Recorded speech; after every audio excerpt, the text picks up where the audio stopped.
कल परमेश्वर जी के आशीर्वाद से हमने धर्मदास जी को लेकर कुछ बातों पर चर्चा की थी कि आदरणीय धर्मदास जी जो लगभग 600 वर्ष पहले हुए थे, कबीर परमेश्वर जी के समकालीन थे, उनके परम शिष्य थे। और आदरणीय धर्मदास जी को भी परमात्मा ने वो ओरिजिनल सार नाम, ओरिजिनल सार शब्द नहीं दिया था। इस बात को लेकर कुछ एक भगत भाइयों के मन में हल्की सी शंका उत्पन्न होगी। उन्होंने दास को मैसेज करके शंका का समाधान चाहा। तो वैसे तो परमात्मा ने कल सब कुछ क्लियर करवा ही दिया था कि भाई वो ठीक का समय नहीं था। उस समय परमात्मा ने किसी को भी सार नाम या सार शब्द नहीं देना था। धर्मदास जी को खुद परमेश्वर जी ने सौगंध खिला दी थी कि धर्मदास मेरी लाख दुहाई, और ये मूल ज्ञान, ये सार नाम, ये सार शब्द कहीं बाहर ना जाए। और वैसे भी परमात्मा उन्हीं आत्माओं पर ओरिजिनल सार नाम की, ओरिजिनल सार शब्द की दया करते हैं जिन आत्माओं में परमात्मा वो दृढ़ता देख लेते हैं जो दृढ़ता उन्होंने आदरणीय नानक जी में देखी थी। तो अंतर्यामी कबीर परमेश्वर जी को भली भांति पता था कि यदि मैंने धर्मदास जी को ओरिजिनल सार नाम दे दिया तो आगे चलकर पुत्र मोह में धर्मदास सार नाम का खुलासा कर देगा। तो परमेश्वर ने धर्मदास जी को सार नाम के नाम पर कुछ और ही मंत्र दिए थे। जिस प्रकार मंसूर जी को कबीर परमात्मा ने अनल हक मंत्र दिया था, गरीबदास जी भी अपने भक्तों को कुछ और ही मंत्र दिया करते थे। ओम नमः भागवते वासुदेवाय नमः, ऐसे मंत्र दिया करते थे। और थोड़ा नज़दीक जाएं तो हमारे जो दादा गुरुदेव कहलाए आदरणीय रामदेवानंद जी, उन्होंने भी अपने किसी भी शिष्य को, लगभग 9 लाख संगत उनकी पंजाब में हो गई थी, उन्होंने कभी भी अपने किसी भी शिष्य को ये ओरिजिनल मंत्र नहीं दिए। विश्वास ना हो तो परम पूज्य परमेश्वर सतगुरु रामपाल जी के छोटे भाई महेंद्र जी हैं, उन्होंने दादा गुरुदेव जी से उपदेश प्राप्त किया था। कभी मौका मिले तो उनसे पूछ लेना कि आपको दादा गुरुदेव जी ने क्या मंत्र दिए थे, आपका डाउट क्लियर हो जाएगा। यानी अभी तक वो सार नाम, वो सार शब्द किसी को देना ही नहीं था। दूसरी बात भाई और बहनों, जब तक हम इस भक्ति मार्ग पर कॉमन सेंस का प्रयोग नहीं करेंगे, हमें यह अध्यात्म समझ में नहीं आएगा। और ये कॉमन सेंस कोई बाजार में किसी दुकान पर नहीं मिलती है, या ना ही कोई दवा खाने से उत्पन्न होती है। ये कॉमन सेंस भी भगत के अंदर उसी समय उपजेगी जब भगत अपने गुरु को ही परमात्मा मानकर साध संगति से जुड़कर भक्ति करेगा।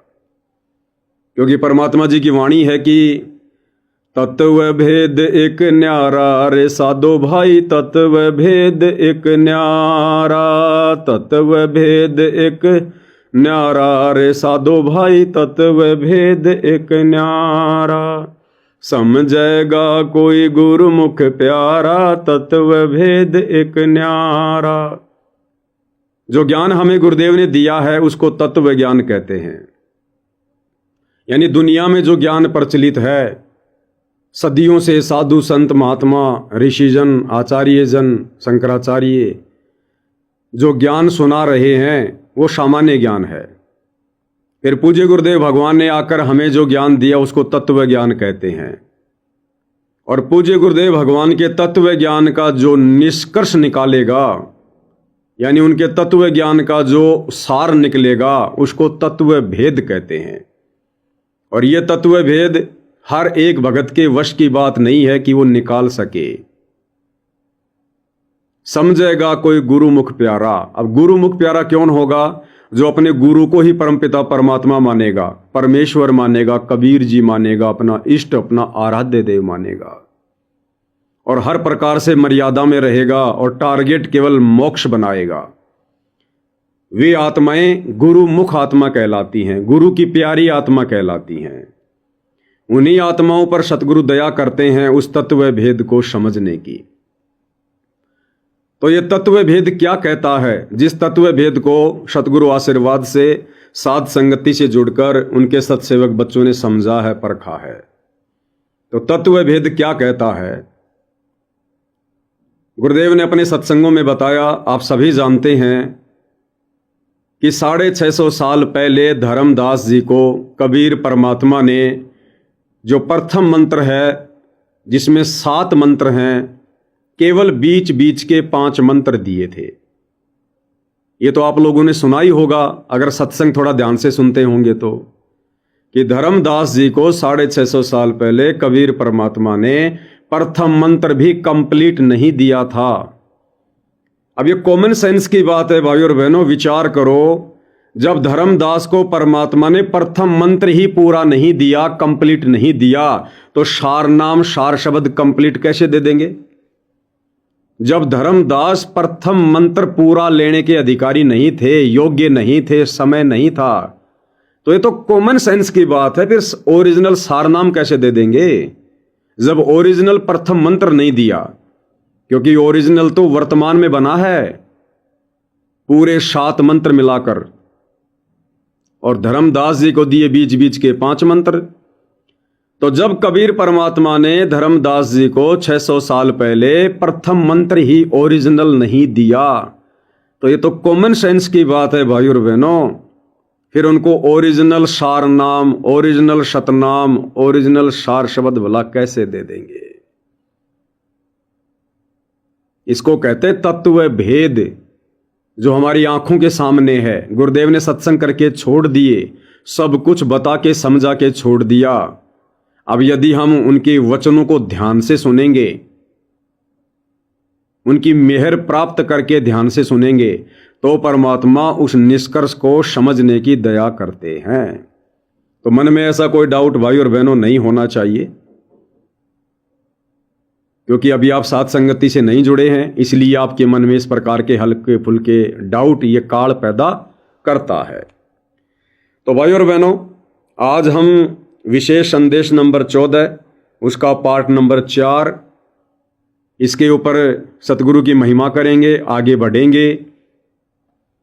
आप और हमने अध्यात्म का निष्कर्ष निकालते हुए आगे बढ़ना है, क्योंकि भाई और बहनों, अध्यात्म का निष्कर्ष निकले बिना हम दृढ़ होकर भक्ति नहीं कर सकते।